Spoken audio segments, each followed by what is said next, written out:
We are learning more about an interstate shooting in Coweta County that sent a woman to the hospital. Police are now saying the suspect and the victim actually work with one another. The shooting happened on I-85 Tuesday morning. A woman told investigators a man in a ski mask shot her. She's now out of the ICU recovering.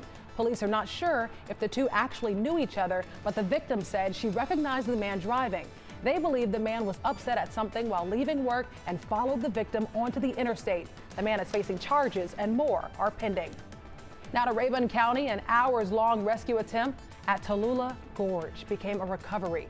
A crew recovered a woman's body.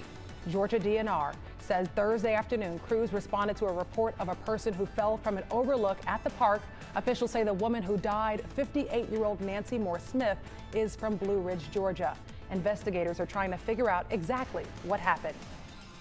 Clayton County Police once again responding to an actor's claim of racial profiling at Hartsfield-Jackson International Airport.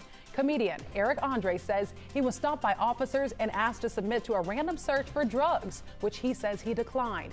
In a series of new tweets yesterday morning, Andre tagged both Clayton County PD and the Atlanta airport, saying in part, quote, "I really hope that the Clayton County PD stops their racial profiling tactics at Atlanta airport. I wish they owned up to it instead of creating more lies about what happened." He then tweeted a message to Delta Airlines, asking if the company knew that Clayton County police were harassing a loyal customer.